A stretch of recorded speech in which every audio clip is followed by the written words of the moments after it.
it means a lot. It means a lot to me, especially given like the kind of not pitfalls, but like the dark times that I experienced, lack of Yeah. confidence, a lack of assurance in what I was doing, and thinking that like I'm putting my family at risk.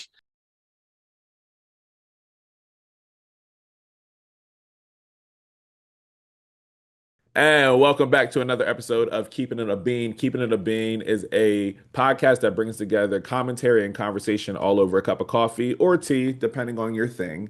If you're new here, my name is Marquise Davon. Keith, don't ever call me Mark in your life. I don't like that. Don't do it. Just as a heads up to anybody who's new. But if you are not new here, you already know what I'm going to let y'all know. Hello to niggas and niggas only. This is the place to be, and I appreciate y'all at all times. If you want to support this here podcast, you can do so in a couple of different ways. If you want to do so monetarily, you can go to patreon.com/Marquise Davon. That's MarquiseDavon.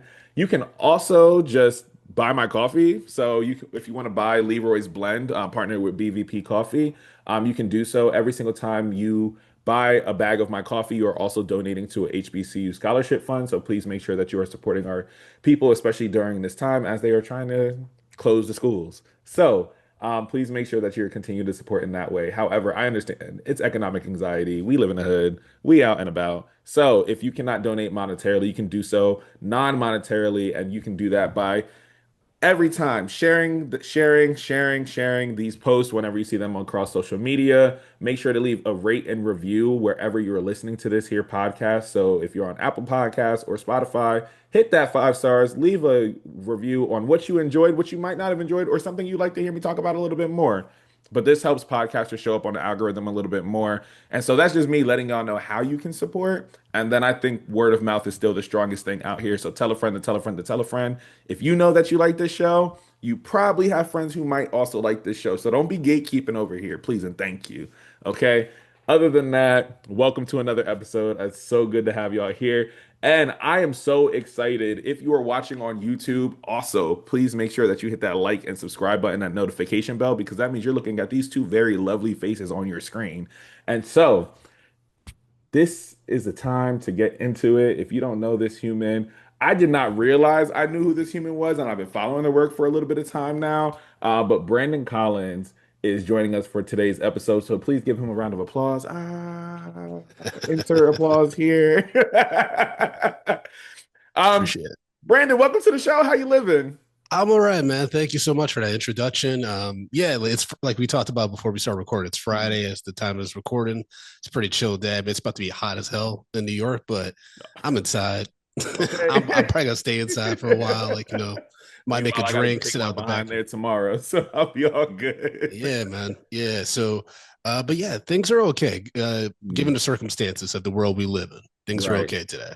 You know what? That's valid. And I like the idea of just being, for me, I just take it like day by day Yes, for real. you Cause have I'm to. just like, if I'm thinking too far into the future, then I'm like, the world is going down. What do we do? Yep.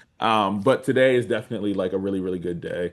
So before we get into here, just gonna ask you a question. Okay. What made you smile this week? What made me smile this week? Man, I mean, my wife makes me smile every day. She's the first person I see when I wake up. She's the first person I see, before I go to sleep. Yeah, and she just has so much positive energy, and I'm a full time creative now, so she's constantly like encouraging me and cheerleading me, and that helps. That helps a lot because especially when you're a writer and Hmm. like the way like I do like drum Black history and stuff like that, a lot of it's on me. It's just Yeah. me, right? I don't really have like the budget for a team or anything, so it's incredibly isolating, and Right. you can get in your head a lot, and so for her like to constantly be encouraging me and bringing that positive energy, that's no, that's what keeps me going. Oh, hey, yo, shout out to the wife. Come Yeah, on shout to now. Tati. Yes, no, that's actually super dope. And I love that you have that immediate community with you too, because I Mm, often tell people like sometimes when you're in this creative space, and especially like being a writer, sometimes your job is done in isolation as well. So yes, you have to like keep your head down a lot I of write times when you're doing features, that. so I work in by myself. You know what I mean? Like Wow. I don't work in TV. Like I did the Universal Features program, and like Hmm. even though we were like part of a group, there was like six of us. We Yeah. all worked differently. So I was the one that worked at the studio because I like the space and I like being able to walk around the studio like inspire. Yeah, I But feel like that. we didn't write together. You know what I mean? Like it's very Huh. isolated. That is so fascinating too. And I'm excited. I'm gonna put a pin in that because I'm Okay. actually really intrigued by like that kind of experience, especially in terms of like the work that you do now. So I'm actually gonna be interested in the trajectory of like where drunk Black history started, and then also just Yeah. thinking around like some of the mechanisms that led into that. Because I don't think people often think around like here's actually the very linear or non-linear journey that got me to this point, which I'm super Yeah. excited for. Yeah, so before we get into the fullness of the conversation and people really get to Uh-huh. know who you are, welcome to the Keeping It a Bean segment. And the Keeping It a Bean segment is where you keep it 100. You can tell whatever is on your spirit and get it off. This can be personal, pop culture, a recommendation, whatever you think should be happening. This is your time to let the people know. Yeah, I'm gonna keep it a bean and call out the people. And I get it. It's tough times. You mentioned at the beginning for people that maybe can't support you financially. They can subscribe, all that stuff. And I get it. People are having a hard time. But Hmm. please, please, if you were to take a public transit and you cannot afford headphones, don't fucking play anything. It is getting so out of control. I cannot tell you in New York City, whether it's the bus, the subway, motherfuckers are just blasting their music, blasting a soccer game. I'm like, yo, like it's a Wednesday night. It's a long fucking day. No one wants to hear your shit. No one wants to hear Dog, it. you are speaking my I'm language sorry. right I now. would I was thinking about going the political route, but I'm like, no, no. Let me talk about some real personal shit that bothers me just as much as the only other thing that grinds my gears just as much as that is motherfuckers talking in the movie theater. But that's a separate thing.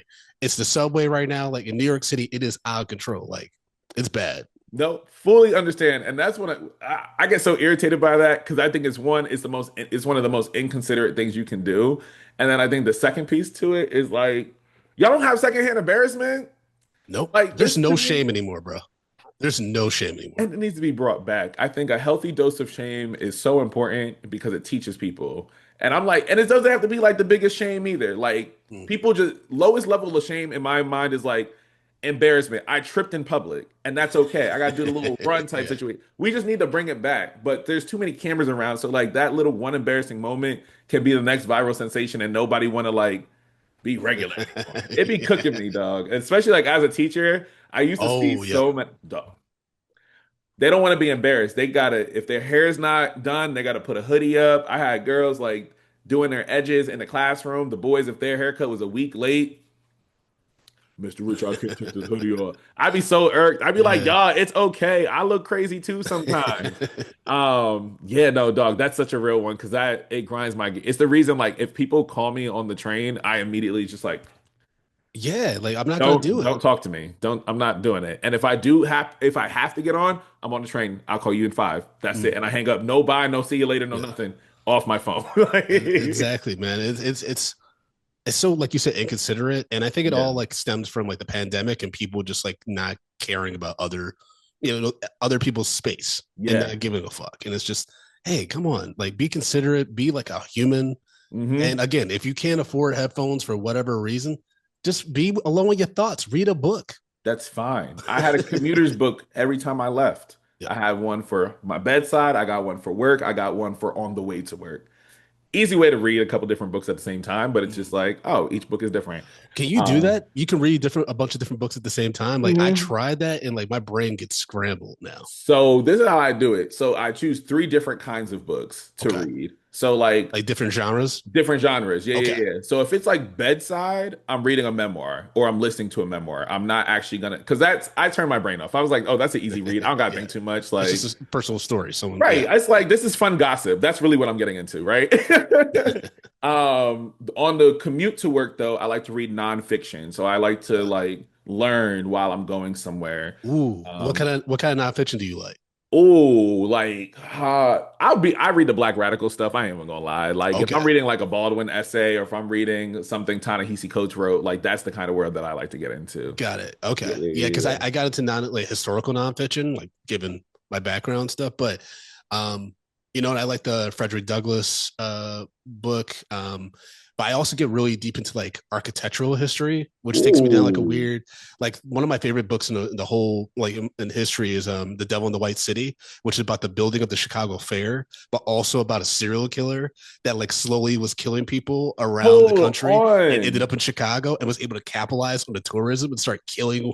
Yeah, they're trying to make it into a movie and a show. Like You it's said Devil in a White City? The Devil in a White City, American Horror Story, The Hotel season, the Yeah. opening when they talk about the hotel, that's what this dude was kind of doing. He was building spaces where he had like secret compartments where he was putting bodies, and he Oh. worked in the medical field, so he was like burning their bodies and selling cadavers of his victims. It is wild. It's a crazy story. Hold on. That's my type of carrying. Okay, hold Yeah, on. Maybe I you learn need your. about evil white people. That's how I learned real quick. Like you can't. You always have to have your head in a swivel when you It's that fucking part around right there because they are capable of anything. Oh, anything. wait. Yeah, I might need your book recommendation Yeah, list. That's crazy. What? and then memoirs. I mean, I read Dapper Dan's book, and that got me through a really tough period last year. Yeah. Really tough period because he had everything taken away from him, and he hit rock bottom, and he Hmm. still bounced back. And I was in a very, I mean, it's still real rough being a Yeah. freelance artist and stuff like that, but that was incredibly inspiring. So you haven't read that, that would be a great bedtime bedside book for you Okay, for okay, sure. okay, okay. No, no, no, no. Yeah, Thank I love you. reading, so Yeah, no, I'm in that same boat because I'm just like, all right, I find myself now revisiting, even though it's not too old, but Cicely Tyson's her mm, memoir is As I Am is such a good read because it's just a reminder of like your purpose in space and like when you know you're called to do something and you know you're going to be really good at it, here's what it yeah, looks like. And so it was like really good to hear, especially because she yeah. wrote this book when she was well into her 90s, and so it was Uh, just like, oh, you've lived damn near a century, you've seen some things. yeah. Yeah.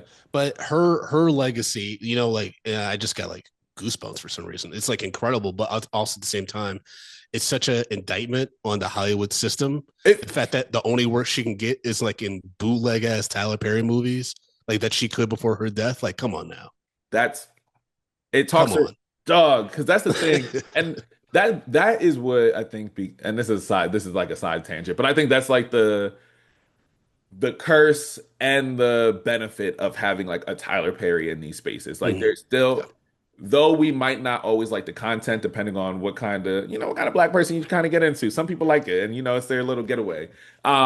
But you think around like the critical content of it all and like the theater kid in me. I studied theater, but theater oh and man, violence and stuff in okay, college.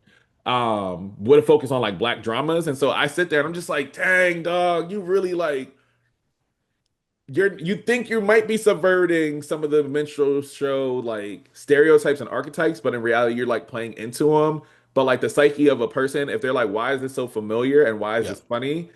I'm like, oh, if you only knew like what was actually going on in your brain, you're just familiar with these, and it's just confirmation bias more than any long rant. yeah, yeah, However, when you make a lot of money off of that, now you're just like, is the money and opportunity more important than the ethics of like creating expansive humanity for a person and a character, right? yeah. So like, it's man, I can go on a whole rant about that, man.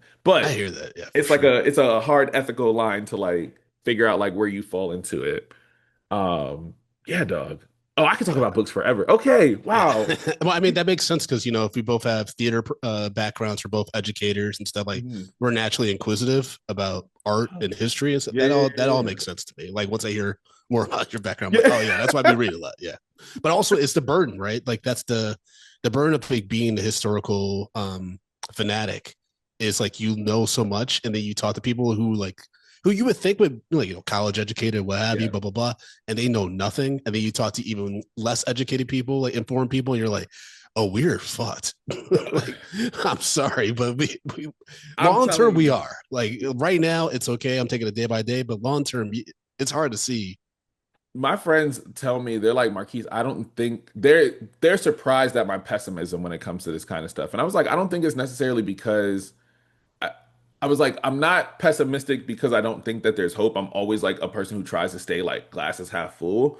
However, when I work in higher ed now, and so I was just like, I taught a college course, co-taught a college course, and during that facilitation, I just recognized the inability to like connect different text and different ideas to like make sense of things. And so, mind you, it's like race, class, and power over through the lens of hip hop, right? And so we were talking around John Henryism and how that connects to like the idea Mm, of the of hustle culture within hip hop. And so I was just like, well, yes, like if you're looking at John Henryism, he died young because he worked his body too much. So if yeah. we are also replicating hustle, hustle, hustle, capitalism, completely put your body at risk. How many rappers are you knowing to live long lives if they are not getting fulfilled by the work that they do or putting their body consistently on the line? Mm, And so that was not like connecting in their brain. And then also yeah. just the amount of people who were like, well, ChatGPT said, and I said, y'all, Yeah. it's I not going to know. connect all of the dots for I know. y'all. And you need to have the skill before you rely on the tool so you can understand how the tool can be here to like make your skill more convenient or for you to like use it as an additive. And so it was like fascinating because I was like, oh, we are on track to have a generation that will graduate from college that actually does not know how to actually do the function of their job. And Critical problem solving skills going to be out the window. It's already happening. You know, yeah, I did a Boston Drum Black History show 2 weeks ago, and I asked the crowd because it came up AI being used in colleges now, yeah. and I was like, "Hey, anyone in the audience in college right now?" And one person was like, "Yeah." And I was like, "Yo, are y'all using AI?" They're like, "Oh yeah, everyone's using it for their papers and like just cheat on quit like tests and stuff like that. It's a problem." It's a And that's now. problem. And it's wild because I sat there and I was just like, dang, the degrees that y'all made fun of are the ones that actually required a demonstration of skill. Like I was like, as a theater kid, I was performing. So if I did not know my lines, I Do you, wasn't passing. Like, do you still do theater? huh? Do you still do theater? No, I've been trying to get back Okay. into it. It's because I was a dramaturg in the theater space. So I was Yeah. just like, oh, I love like analyzing the world of the play and like helping the director and Okay. stuff like that. But I was like a dancer and then I went into acting a Mm, lot more and I was like, oh wait, yeah. so I'm gonna find a way, like whether it's like into playwriting, and so I'm trying to find some stuff Mm, like here in Philly to like really get into it. yeah. Because I was like, by the time I hit 30, I want to just be like, what did I love as a kid and what did I study? And like I did broadcast journalism, so I get to kind of Mm, utilize that through like podcasting and the work that I do now. got it. But definitely the theater piece is the one that like brought me to life. I like studied in the Czech Republic for Oh theater wow. for social justice, and I was like, wait, this is right up my lane. What's going on here? What am I doing? Man, you Like studied the Czech Republic. Who are you, fucking John Barenthal? nobody Like, fucking knows. I don't know even why I chose it. It was my first year in that's college, and they wild. were like, "You want to go to the Czech Republic?" I was like, "Yeah, sure." I said to study abroad. Great. They paid for it. I was like, "Well, I'm studying theater for a month, so we out here." Yeah, yeah. It's funny. I was just talking about John Barenthal did that in a podcast the other day. But the reason why I brought up about the acting and stuff like is because my biggest fear was always forgetting my lines. And even when I do stand up now, like I in high school when I started doing stand up, I would type out my whole set and like edit it till I went on stage. And I started Yeah. doing that recently because I'm like a hypochondriac. My grandfather has dementia, and so like I'm always in my head. I'm gonna forget shit like before I go on stage. So I Um, write out everything. So for Drunk Like History, like if you ever like go backstage, there's like a lot of cheat sheets and like all kinds of stuff for me to be able to remember as much as I can because sometimes the guests get on to get hammered, and so I gotta like step in and like, and like bring up the actual facts and like keep it going yeah. without missing a beat. You know, so it's Oh, that tough. is so It can be cool. challenging That a little. it's like funny they see like in the back of how like how your mind is working, but that makes sense. Yeah. Wow. Because it's a lot of information and it's our history, so you don't want to fuck that up. You don't want to fuck that up. You don't Yeah. want to mess up anything. I mean, in Austin, I did a trivia question, and I this is what I learned the hard way about ChatGPT. I didn't cross reference this very specific Austin, Texas black food Yeah. venue, and I got the name wrong. I guess there was like a lose chicken and something, and there was another lose, and so the answer was wrong. And yo, those people were so mad. I was like, I'm just gonna like try to give out free drinks to people. I'm sorry. Right, right, Like right. everything was good until that last question. They Like said, everything damn. was accurate. And then I was like, it was so specific to the Austin community, the Austin Black community. They were like, no, no, no, that's the wrong lose. I was like, oh shit. Oh shit.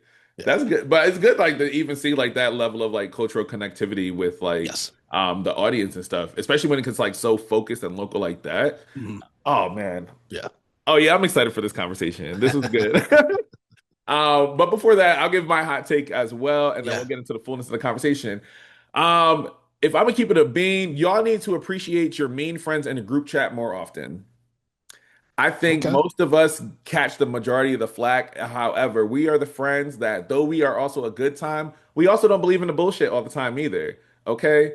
And so when the group chat knows some dumb stuff is happening and y'all are all silent in the group chat, when you are all waiting for that one person to say the thing so that you can all just hit that exclamation point, emphasize reaction, y'all are welcome.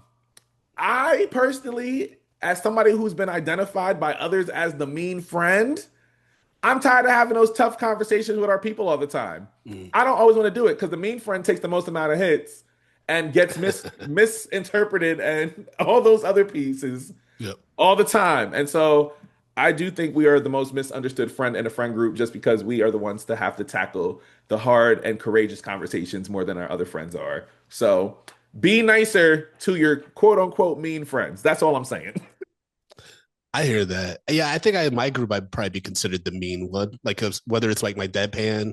reactions to like I don't suffer fools, and I think it took me a while to realize that because I'm an only child, and so I Oh, I spend a lot of time with myself, but I can be very social, right? yeah. But it's like, oh yeah, someone like says something like I used to do Irish exits a lot. Like, Yeah. I mean, the folks, if you don't know what that means, like you're hanging out with a group and then you just disappear, but you don't tell nobody you gone. You just leave. And I would do that because like after like if I'm at a club or a bar and blah blah blah, and like, yeah, these people might be cool and stuff, but I'd rather just go home, like have some popcorn by myself or like Yeah. do my own thing maybe on my way home. What I mean? Stop by my own bar, like have my own moment and like Oh, go yeah. home. And yeah, but like people are like, oh, that's kind of rude or blah, blah. I'm like, I'm just doing my own thing. Like I'm not hurting you. We were gonna be fucking. Like I don't know what the problem is. What's going on What you wanted me here? to hold your hand home? Like what? I don't need to do that. So I definitely hear you on that. No, that's so factual though, because what's up with people? But it's been cracking me up recently because I love to just be like, hey y'all, I'm not gonna say the thing this time, and so somebody else has to do it. And they're just like, but Marquise, but you're the emotionally intelligent one. I said, nah, y'all can't call me emotionally intelligent and mean at the same time. We're not doing that.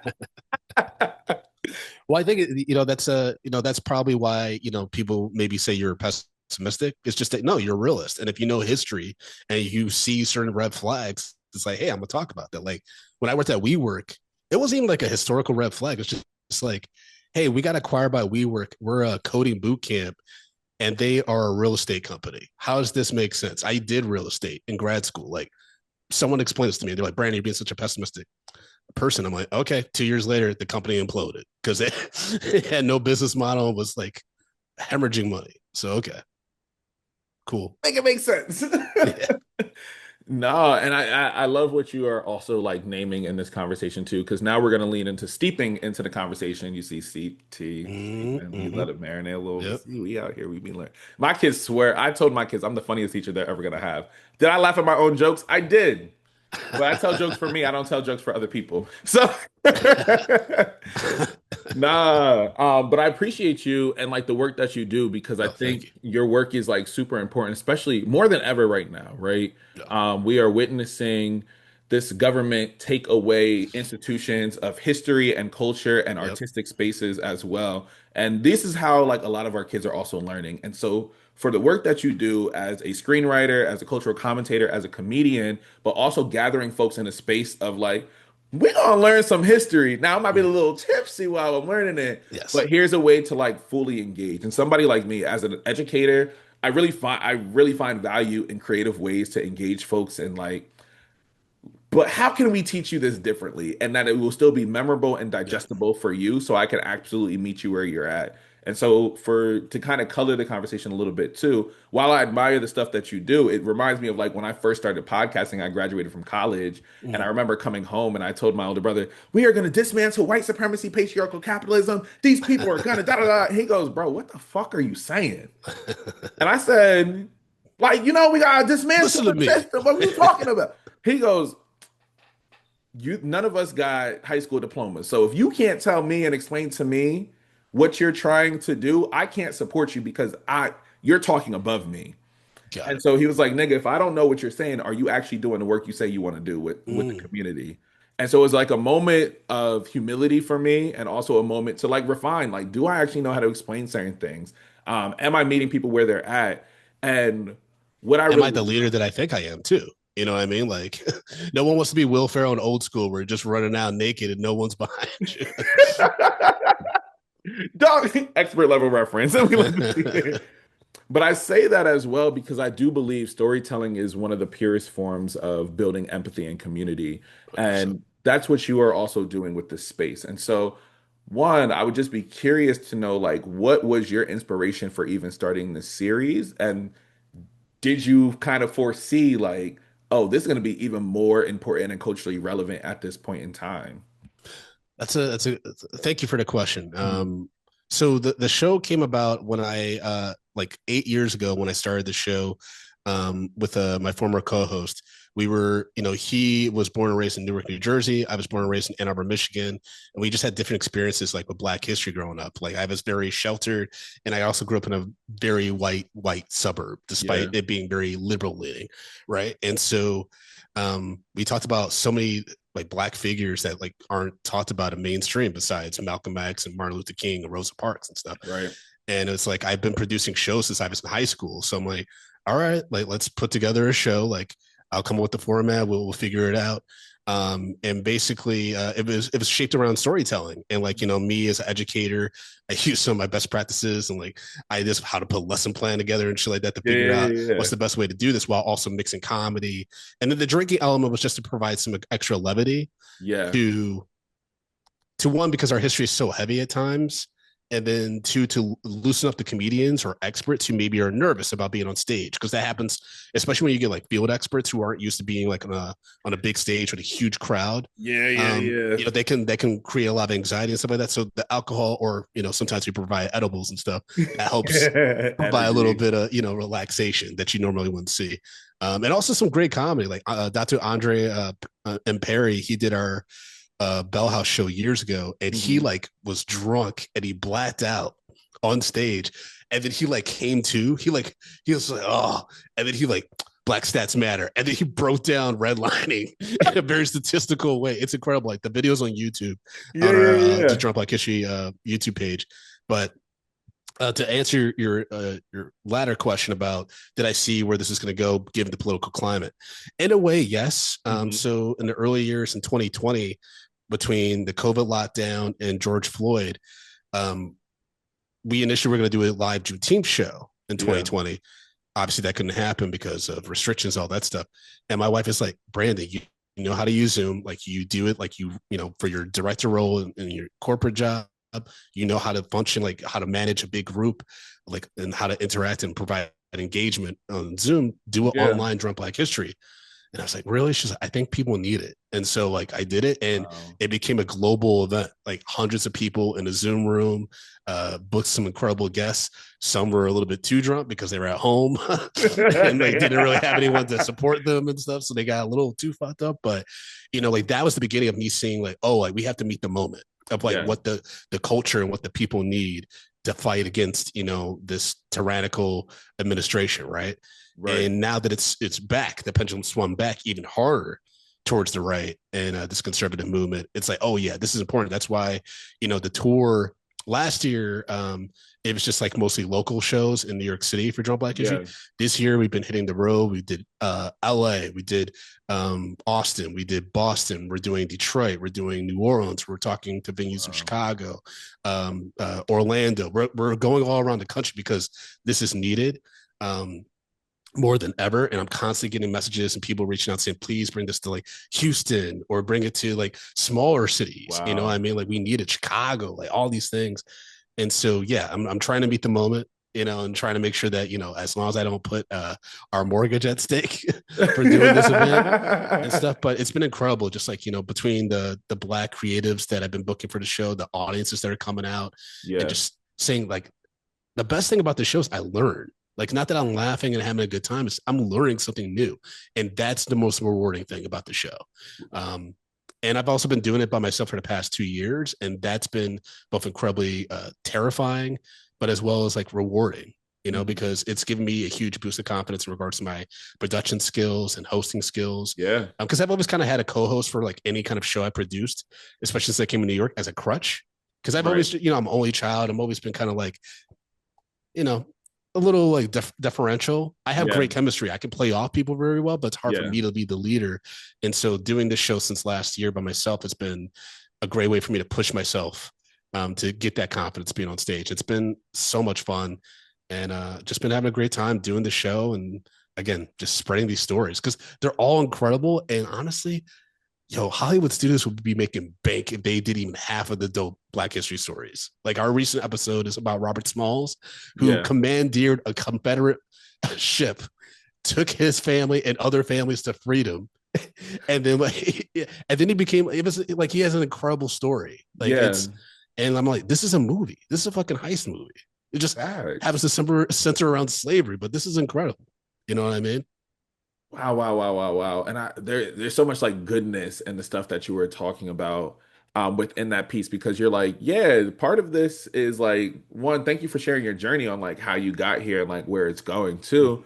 Especially like I know on my end of like being a producer and a creative and stuff, you're like, dang dog, I got the marketing to handle, I got the Yeah, presence to handle, I got to make sure the booking and stuff is done everything. too. I got yeah. And I know like it's always really nice to be able to have a partner and so even that moment when you and your partner split ways a little bit more, I would imagine like one, that's a little bit more anxiety inducing. But as you even told us the story, it's also built your confidence in a different kind of way too. And so can you It kind broke of, my. Uh, oh, go I wouldn't ahead. say it broke my confidence, but there was I mentioned that dark period with I've been reading the Dapper Dan book. So a few things happened back to back that were like so fucking terrible. So one Yeah. is I was in a universal program. It ended abruptly because of the writer strike. Again, me being a pessimist, I'm hearing to all my meetings and like industry mixers and stuff. I'm like, this writer strike might happen. Everyone at the studio's like, it's not going to happen, Brandon. You're being pessimistic. Why are you being so negative? I'm like, I'm hearing from active writers who are like, oh yeah, we're striking. Like, come on, guys. Right. So that happened. Came back to New York, really struggled to find a full time job in ed tech again because I think taking a year plus to pursue my, random dream as a writer, screenwriter, throws people off when they look at my resume. So like that Right. was a real struggle. And then my co-host, I say explicitly co-host because Gordon did not do any production on the show. Yeah. Out of nowhere, there's a posting for a Boston show with our likeness on it, the log line for the show, all this stuff. And I'm like, he's posting on Instagram. I'm like, Gordon, what is this? Like, I didn't commit to this show. He's like, oh, well, I mentioned it in a text like months ago. And you said, like, send you information. This is the information. I'm like, but the event's already booked. Like, there's the details and stuff. Like, Yeah. I don't know anything about this. And also, I'm not available. It's my wife's birthday weekend. Like, I'm not even. And he's like, oh, well, I think we could still do it. I'm like, no, we cannot do it because I'm the one who puts together the show. It's like, Right. I'm not doing this. And so he decided to continue doing it with this like white comedy festival or whatever. And Wow. that shook me because I'm like, imagine like you come up with an idea and then someone like takes it. And I've heard like horror stories in this business before Right. about that, but I just didn't think of it happened to me. And there's like another thing in my life where I'm like, damn, like this shouldn't happen to people. You know what I mean? Yeah. Like, and so it really like fucked me up for a little bit. And shout out to Rod and Karen from the Black Eye Who Tips and Janicia from Oh, wow. T with Queen and Jay. They Oh, reached out to me. They're that's like, the homie. What? yeah, they reached out to me and they were like, Brandon, you need to do this show yourself. Like, Yeah. fuck Gordon, do it yourself. You were already doing the work. Like, don't let him being shady as hell like deter you from this amazing thing that you've been building. Yeah. And I took that confidence and like for real, like that happened like in November-ish. And I was like, all right, I'm gonna do some February. I'm gonna do a February show. When I Yeah. booked the February show, bro, Time Out New York reached out, was like, hey, we want to do a feature on you. Come A few, on. I started getting sponsors. I got into New York Comedy Festival. Like all these things started happening when I started doing it on my own. And so, Wow. again, I'm incredibly grateful. But that was a painful period, man. That few months after like I got betrayed like that, and we have a lot of mutual friends in the comedy world here in New York, and like it's awkward for me, like I can't really because a lot of them don't know what Gordon did because Yeah. Gordon kind of is lying to people about what the show is and all that stuff, and so it's been uncomfortable. But at the same time, like I'm just keeping my head down, making the work, show for itself that I'm doing with Drunk Black History and the other endeavors I got going on. Yeah. No, one, like that definitely shouldn't have happened to you. So I'm sorry that that happened to you, but it's also like on this side of stuff too. I don't think people realize like when that breakdown kind of happened, you know, a good little X-Men reference, you know, you rise like the Phoenix that you are from the ashes, all that good stuff. Even though Maybe not Phoenix on tries to the other kill you, piece, you know? she be fucking you up, man. Like what? Uh I need to Yeah, go man. back and rewatch X-Men 97. We out here. Oh Um, yeah. I mean, I thought you were about to say X Men, Dark Phoenix or whatever. And I'm like, man, You know the MCU gonna be holding off on that storyline now. They try to do it No, twice and they sucked at they it. can't get They it can't right. do it. Ah! Only in Don't- animation form they could do it. that only quite literally, like, don't get me ranting. Yeah. I'm gonna start ranting. But yes, nonetheless, like you rose like a phoenix. Yeah. But in reality, I think that's one of those things I don't think people realize a lot of the time is even for me, like one of my first podcasts, they ended up breaking down because like the co-hosts were not liking each other, and then Mm, the people became bigger than the mission of the show and whatnot. And so I was just yeah. like, dog, this is like, it's tough because you're like, we started out with this thing because anytime I start a show or a podcast or whatever project I'm working on, the teacher in me is like, all right, what do I want the intended result to be? And Yes. how do I stay committed to that mission through every little thing that I put out? And so it always is one, keeps me grounded, but also keeps me coming back to the work that I love to do. But not only just keeps me coming back to the work I love to do, it makes me want to put out the best product because I like to think of us as creatives, like our creativity and sharing it is an act of service. And so, like Mm, in that act of yeah. service, we are gathering community. We are bringing people to be entertained, to be informed, to be persuaded. Whatever platform we have, I think it all kind of runs how media is intended to like exist. And so, if Yes. those end results continue to happen, then here's what it is. But when egos become a lot bigger than what the mission and the service is supposed to be, then I think that's when we kind of begin to get tainted as creatives. And so now I'm like, I'm gonna be part of this white festival, even though I know I'm only worried about drunk Black history, right? Yeah. And are they gonna value this the same way? And so it's always fascinating when the scale begins to happen and the demand is there, but also recognizing like not every choice is a good choice, right? 100%. And like I love what you said about, like ego, right? Because for me there's a few red flags that were holding me back also from producing the show to the best of my ability. One was that, my co-host was very very selfish. I mean, when we did the remote, when we started doing the remote Drunk Black Histories, Hmm. because I had to be like, you have to drive from Newark to my apartment in Queens so I can keep an eye on you. He was passing out during the show because he was getting Oh so my drunk on his God. end. And I'm like, so you can't even help me as a co-host because you're like Right. passed out. Like people are like in the comments laughing about it, but then it became like kind of ridiculous. Like, because we Yeah. have a guest on and he's passed out. You know what I mean? So Right. that was one red flag. The other was he kept referring to I, like making I statements on stage. It's like, this is a community. He's like, I love Right. doing this show. I do this show because blah, blah, blah. I'm like, bro, Oh, it's supposed to be a community thing. And one yeah. of the other things is the Drum Black History Show. I always want people to feel safe.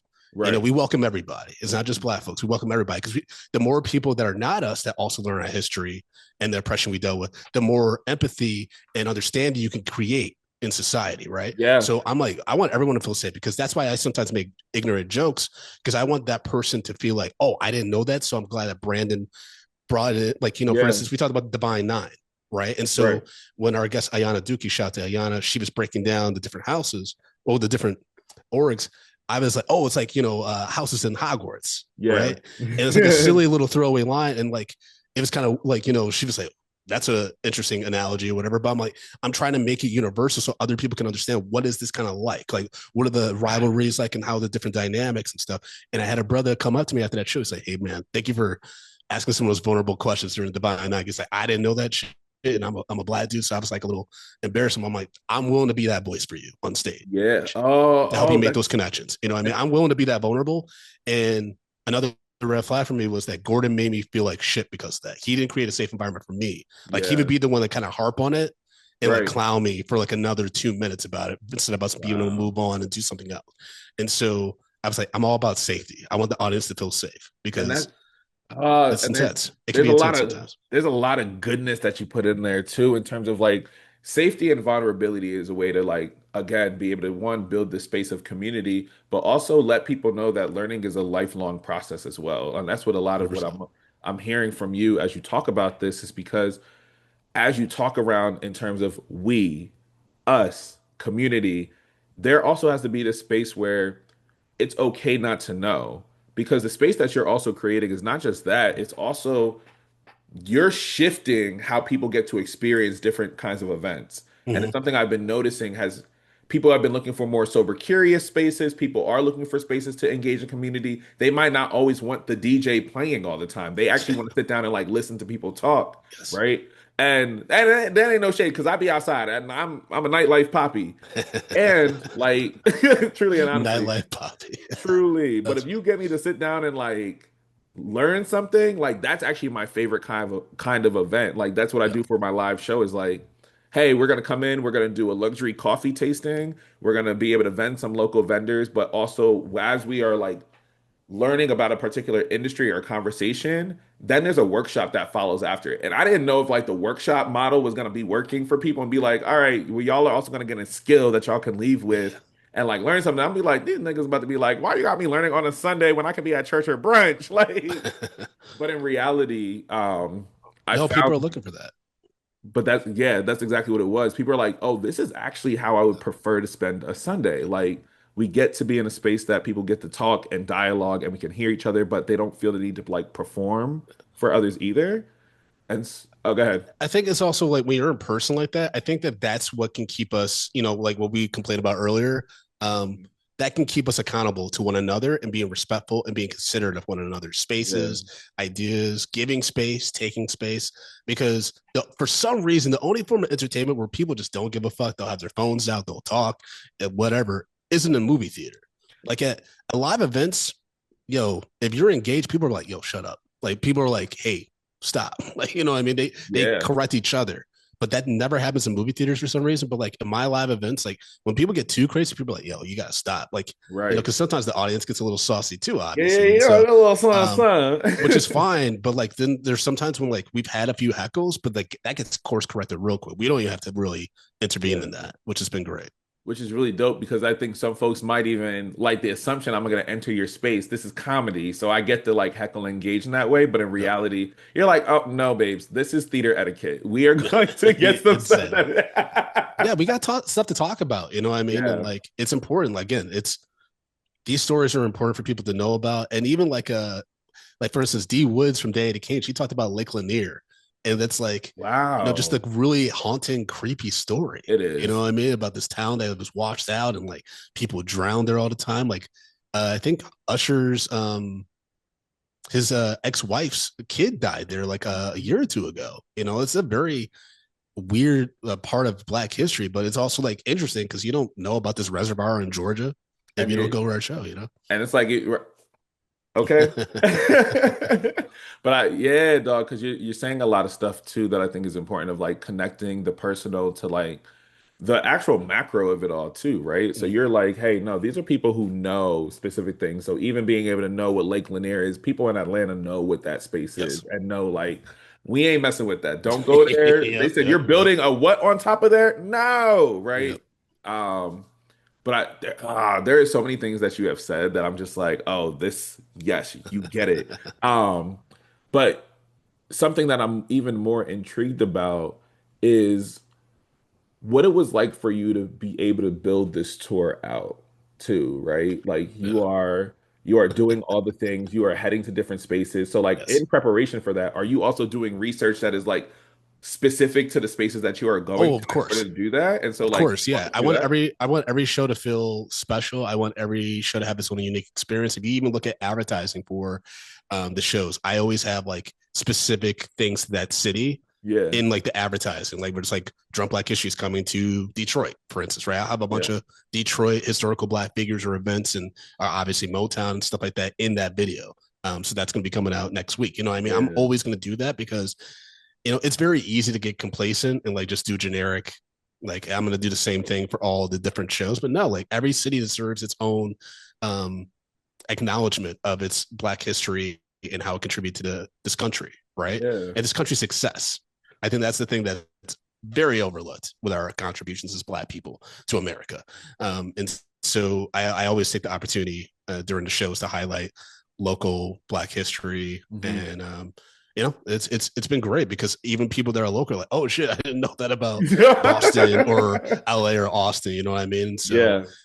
and I want to just that's why I want to keep going. I want to keep going to different cities and keep elevating these voices and these stories. Hmm. What are some things like you're looking forward to this tour too? Because I'm like, where you all going? Like, where are we I mean, going? I'm really looking forward to going back to Detroit at the end Yeah. of this month on Detroit 20th. My first show I ever produced was in Michigan. It was in Ann Arbor, but first Yeah. comedy show I ever produced was senior year in high school at community high school.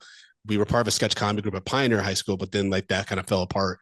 So I was like to my friends that were in that group, I'm like, why don't we just do our own show, man? We got a theater at community high school. Let's do this shit. Yeah. And so to be able to come back to Michigan with this show that I'm incredibly proud of, Yeah. and I have my friends and family coming out. I even have my sister's going to be on the show. So comedians I know from New York who moved out to Detroit are going to be on the show. I'm Yeah. just like incredibly excited for that homecoming, and it means a lot. It means a lot to me, especially given like the kind of not pitfalls, but like the dark times that I experienced, lack of Yeah. confidence, a lack of assurance in what I was doing, and thinking that like I'm putting my family at risk. Yeah. Because it all started when I did the Universal program. I had a Yeah. month to uproot my life from New York to move to LA for a program that I found out all the other writers were local to LA, so I was the only one that moved out of state for it. Um, Wow. I'm not going to go into details, but it wasn't ran the most efficiently. I'm Yeah. incredibly thankful for the opportunity. I'm incredibly thankful for the mentorship I received and continue to receive from them. But it required a lot of sacrifice for me and Yeah. my wife and my family. And like I kind of been like dealing with that fallout ever since, right? Because I Right. had to leave a full-time job that I was like incredibly I'm feeling very successful in, very Yeah. impactful in, and was paying very well. Like financially, we were in a very good, secure place where we were able to take care of other extended family, Yeah. right? And so to kind of give all that up to pursue art, and now like I'm a full Wow. time artist, it's been a lot. It's been Yeah. overwhelming at times, but being able to go back to Michigan and celebrate that is, I'm like, I That's try not a to get an emotional thing about it, but I do like because it's important, and yeah, it's going to mean a lot to also share the stage with my sister, who I've only met a few years ago. You know what I mean? So wow. yeah, Yeah, yeah, you're having a lot of full circle moments. Like 2025 is definitely like a it's full circle crazy. moment for you. Yeah. Because that's I'm proud of you, yo. Like that's actually Thank super you. dope. Yeah, yeah. Yeah. Because it's like even as you are telling your story, like this is I think it's something a lot of folks are scared to like go through in a sense because we're like we know what feels safe. We know what other people are particularly like depending on us for some stuff, but Mhm. also recognizing like you also needed to chase not you decided to choose fulfillment as Yeah, well over that kind of like financial safety and backing, but you have people who are able to pour into you like as you're kind of going through this as lonely as it can get because I would imagine like LA you're like I don't none of these niggas out here what bro. And my wife couldn't come for the first 6 months. Like she went with me to like get the apartment and like, yeah but like yeah, because I moved in May, found an mhm, apartment pretty quickly, which I was very thankful for. But yeah, she basically had to fly right back. yeah And other than us seeing each other for a wedding in Detroit, that summer, like she was in New York because she had to do like a lot of pre-op. She was getting a big surgery in September. She had yeah to do a lot of pre-op appointments, and so she wasn't able to. LA is incredibly lonely, man. And yeah I'm married, so it's not like I can enjoy the single life or yeah whatever. yeah But yeah even from that, I heard that's terrible. yeah LA is very transactional city. I That's learned not a when I went to stereotype. LA this year. I said, "Oh, I'm an East Coast nigga through and through." Because yeah, I mean, I got used to it, and there was definitely things like I appreciate. And when we go back, like we appreciate the pace, we appreciate the mhm, weather. The yeah, weather, like being a writer, a full time writer, like and I was getting paid, like just to I would sit out by the pool of my complex, just reading about black samurais and shit like yeah. that, and like Ah, so you know what I cool. mean? Like because Yeah, the script that I ended up writing and I'm doing a rewrite, or I did a rewrite about is a Yasuki, the yeah. first black samurai. Oh, snap. So yeah, and I just did a basically a page one rewrite of it. It's Yeah, now called the Tawa Yarnell. It was yeah. initially called the Tawa Yasuki, but I found out like a better way to crack the story and like talk about the legacy of Yasuki. But Mhm. yeah, like that was dope. I could like Yeah. just make homemade mimosas by the Yeah, pool, okay, come on reading now. about Black Samurai. Yeah. I imagine that's how Lupe Fiasco came out with his last album. Oh shit, yeah. Yeah.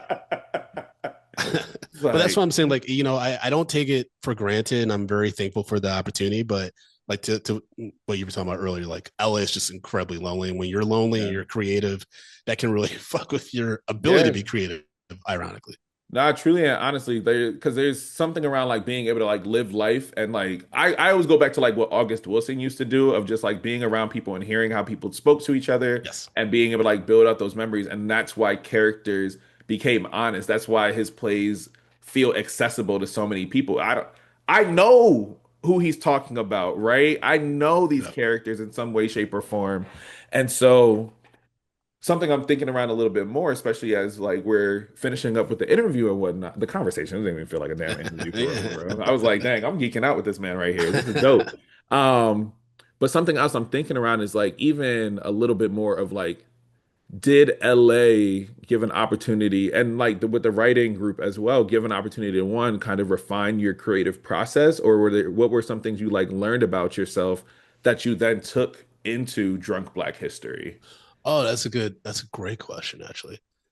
I learned to trust my creative instincts Mhm. because I often, I'm an only child. I grew up kind of raised by movies. My mom Yeah. put a TV and a cable box in my bedroom, Oh yeah. so she didn't have to talk to me. And it was like before the smartphones, where you distract the Yeah. kids. So I You grew up had the on big back movies. TVs. Yeah, yeah, Yeah. exactly. And so I have like I have a wild imagination. Like my boy Mhm. Sean still tells me, he's like, man, sometimes you're not on this planet. Um, and so I come up with ideas and different ways to, explain things and show, um, and show like visually like explain things Right. that are very unique. And so Yeah. that allows me to like kind of come up with different ideas for Drunk Black History. That's why when I see Gordon trying to do his bootleg version of the show now, I'm like, Yeah. he doesn't know how to do production. He doesn't know like You can I tell was a innovating. difference. Yeah, Yeah. exactly. Like I'm constantly innovating the ideas. So he's never going to be able to replicate this as Right. much as he's trying. Right. And so that's been beneficial. And then I mean my network is insane because of like, the connections I made out in LA. Whether it's a Black Milk Productions, shout out to Malcolm D. Lee's company that like, Yeah. are been great Wow. mentors for me. Um, and like other connects I made. I mean, I met D Woods out in LA Yeah. at a Como Domingo event. I've met Como Domingo like 7 times. Like he's legit the nicest dude in No, Hollywood. I He's fucking when so I went to nice, LA, man. I got to briefly meet him. I said, one, you're taller than I thought, and two, you Oh, smell okay. so nice. Like He what? smells good. He smells great. All the time. Yeah. But oh, okay. That's funny. You thought Coleman was taller because the person that surprised me how fucking tall he was, and he's already tall, was Jay Ellis from Insecure. That man is tall. I met him at an AFCA event, and I'm like, bro, how are you taller than I thought you were? And I be looking at people, I'm like, dog, I'm 6'2". Like, I'm already Oh tall. shit, yeah, yeah. I'm 5'6", so everyone's tall to me. But like, I met Jamie Lee Curtis, and I think on my podcast, I accidentally said she was like 6'5" or something. Like, she was like 6'1", but I was like, yo, she looked like a giant. And everybody just tall. Like, no, this is it. I love. Yeah, this was really dope because it's also like even listening to you talk. It's one like you this last 2 years you had no choice but to trust yourself, and you took the risk, and you had to know. Yeah, Like I said, I don't know if I got it every day. However, like through that moment of like learning to trust yourself, I know like I have to get up and like speak life into myself each mm-hmm. morning because if I Yes, don't, especially like in this creative space of like, am I doing this right? Am I doing enough? Should I be doing more? Like, what is like the next thing? And I'm trying to do the thing where I'm like, stop looking for what's not stop looking, always be looking at like what's over yeah, yonder and like be present with like the flowers that you have yeah. nurtured and watered throughout this time too, because I'm like, I've been podcasting for 8 years now. So like in this 8 years, now it feels like, oh, okay, now the opportunities are coming within the last eight Exactly. months, right? Yeah. And so like one, how do you keep yourself grounded? But also, how have you been like being open to receiving all of this opportunity that's beginning to happen for yourself? Because I'm looking, I'm like, dog, you got 5, 6 media and press pieces that are out back to back throughout this Yeah. year already. Like, Yeah. I mean, I keep myself grounded by just, I guess I'm a very humble person. I've been told that. yeah, And I'm not very braggadocious. Like, even it's like uncomfortable for me to like put out the press release, like, yeah, mentions and stuff like that because I have to. But also, it's like my wife's like, B, like, shout yourself out. Let people know that you out here doing stuff. Like, it's important, especially in entertainment, because yeah, it's ironic. People don't actively go looking for like what the heat is or where like things are happening. It's like you have to kind of like make that happen yourself yeah. as well. And because I do want to continue expanding the reach of Drunk Black history and these stories, it's something I have to do. But I keep myself grounded through my wife, Yeah. through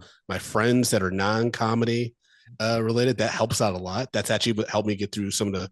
There are times I was leaning more on them, especially with the fall with Gordon and stuff like that. And these are friends that come out to show, so it's not like they don't know about my entertainment life. Yeah. They're like very supportive. They came out and saw me in LA and stuff like. Right. I have very close friends from college that like rock with me to this day. Who even saw me. You mentioned dancing. I Yeah. did dancing in college. I used to. We had an annual dance concert at St. John's University, and I eventually became like a co-director of it. It was Yeah. insane, bro. Like, I I'm did here a for it. senior year before obviously he got canceled and everything. I did a dance called Branduation, Yeah. which was a me dancing a bunch of Kanye Okay, songs. so, yeah. It was insane. But they would support that shit. Like they've always been supporting me, my creative endeavor. So that helps ground me as well. And like we travel a lot together and all that Yeah, stuff. those are So the I get people to who have will be like, "No, I see you, Brandon. I yeah, don't and I I get don't to see have drug black history, right?" Like those are exactly, and I the get to have people. lived experiences with them, which contributes to my comedy and my Yeah. in the way that I express you do storytelling, express Mhm. myself, right? And so that keeps me grounded. Music is a huge thing too. Music, reading, Yeah. um, that helps censor me a lot. Mhm. And then honestly, writing like is really been therapeutic for me in a Yeah. lot of ways. Therapy. Okay, We haven't look, even talked about mental health, but my therapist got me therapy. together. Okay.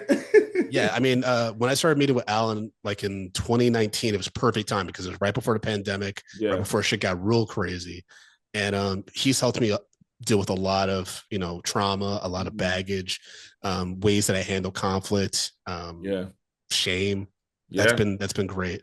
But what was Woo! the second part of your question? Because you asked how do I stay grounded, and then what Yeah. was the And then the second part is like I know like as a creative, like I had to adjust to a lot more hyper visibility and also owning my oh own yes. stuff now. And so like what was your adjustment to Yeah, that's funny. That's yeah, man. It's been weird. It's been weird because for when I was growing up, I wanted to be a director and an actor. Like I Yeah. saw Jurassic Park, I was like, I want to direct films. I want to be Steven Spielberg. Yeah. But then I also like got the acting bug when I saw Kenan and Kel. I was like, I want to be an Mhm. actor. And then I kind of faded and like kind of embraced being more behind the scenes, like writing, producing, directing, right? Not Yeah. necessarily being front. Now with Drunk Black History and like my Media and Popcorn podcast to an extent, I'm kind of like front and center, Yeah. right? And Drunk Black History, it's funny you bring this question up. 2 weeks ago, following a disastrous Alamo draft up experience because motherfuckers wouldn't shut up during Bloodlines. Um, my wife and I are standing in the pole, and this dude keeps staring at me. And at the time, I'm wearing a Ryan Johnson Who Done It, like from Knives Out Yeah. hat and Yeah. some Jaws sneakers, right? And this brother looks at me. He's like, "Are you Brandon Collins?" And I was like, "Who's asking?" he's like, How do you he's like, know? he's like, "Bro, I'm a big fan. Like, I can't wait for Drunk Black History on Juneteenth or whatever." But I figured it might be you because I was like, what black dude's gonna wear a Ryan Johnson hat and Jaws sneakers? Because I'm very nerdy, like in movies and stuff like that. Yeah, Like, yeah, yeah. and so he's like, "This is Brandon Collins," and so that kind of recognition. My wife is like, "You have an aesthetic that's so weird that people are like." Ping you out. It's been a little bit of an adjustment, and people also say my whole fucking name. That's They the do. weird thing. Like my wife hates that. She's like at a Beyonce concert, Yeah. two white women that I used to work with. Out of nowhere, I'm walking out the crowd and I hear Brandon Collins, and I turn. It's like my wife's like, of course.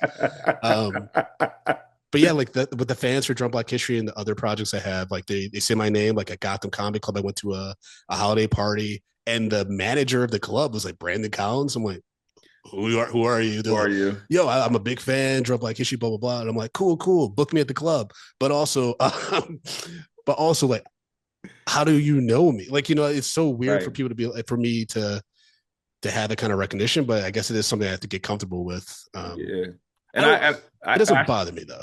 yeah, yeah, because I think it's cool. Like I had to adjust to it, especially like as people come up to me and like, yo, good morning to niggas and niggas only. I look forward to that post every day, That's got to Marquise. be a Like wild opening. Like a just wild opening. I'd be like, dog, I'm at work right now. yeah, Please don't like come on, man. I'm with my students. You can't be like saying that. please. But I think it's so fascinating to like see how creators then build out their own community and like you get thanked a lot for the work. I know, like I Yeah. noticed that, especially, and sometimes I be outside, two tequilas in hand, and I'm trying to, Jesus Christ. yeah, yeah, yeah. Double And they, fist him with tequila.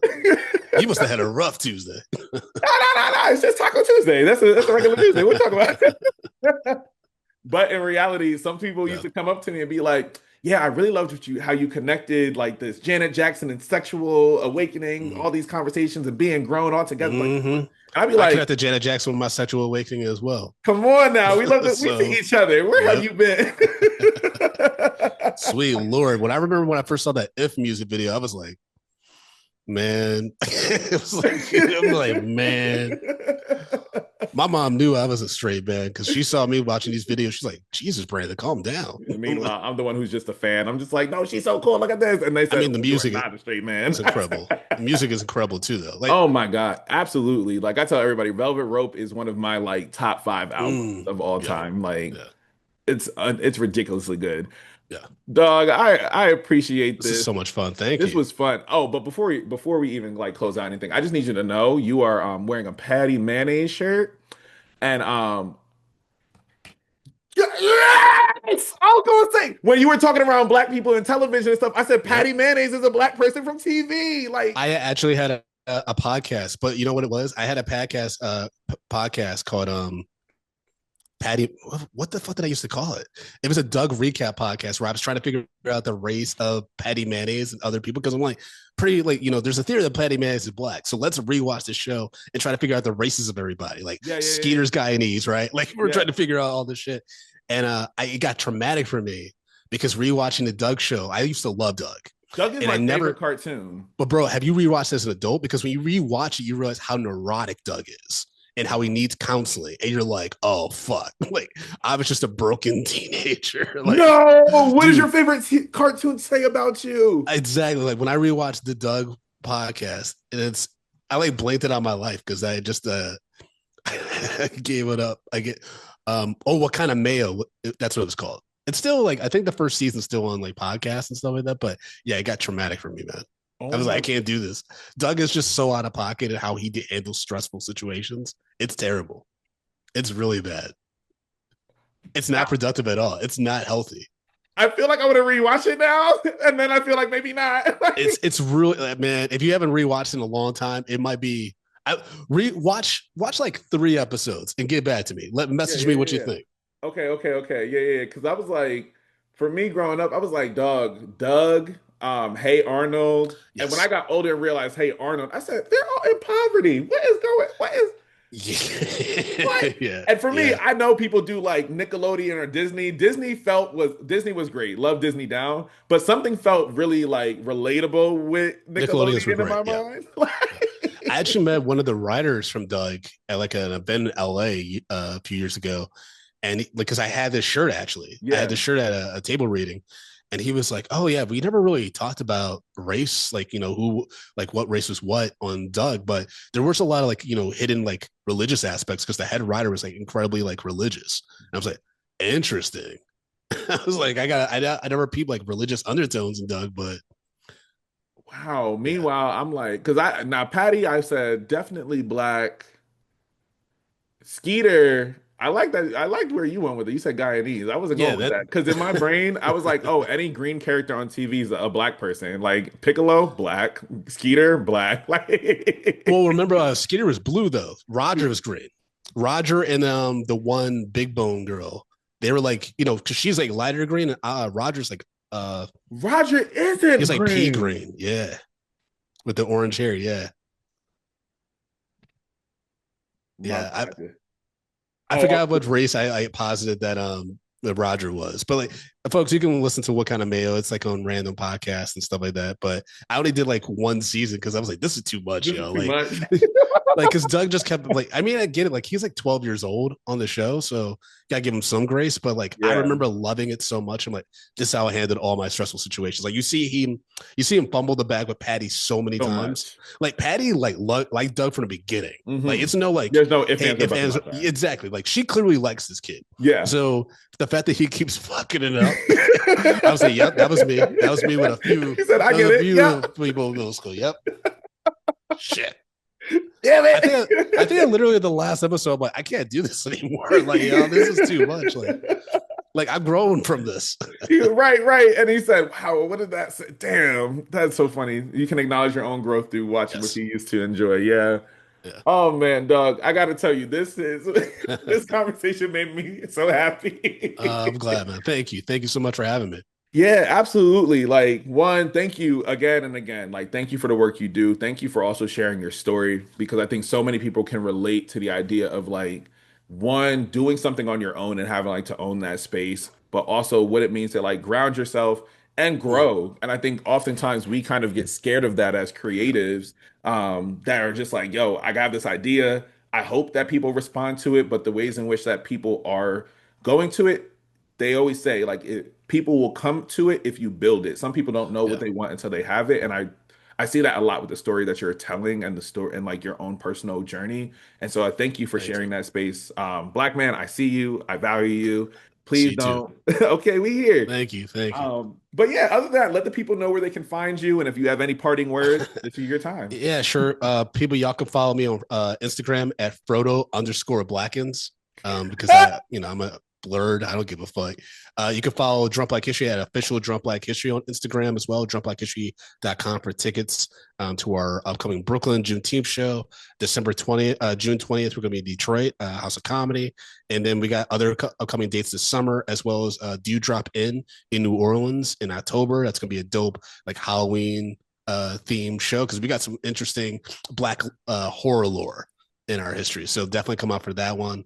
And yeah, just drunkblackhistory.com for all that stuff and links to the YouTube page and podcasts, all that stuff. But thank you so much for having me on. I really appreciate it. Yeah, man, you are welcome back anytime. Y'all, please make sure if you were listening to this, make sure you get to one of his shows. Make sure that you follow him, like and subscribe to the podcast, all of that good stuff. Thank you so much. I will see y'all next Of time. course. Peace.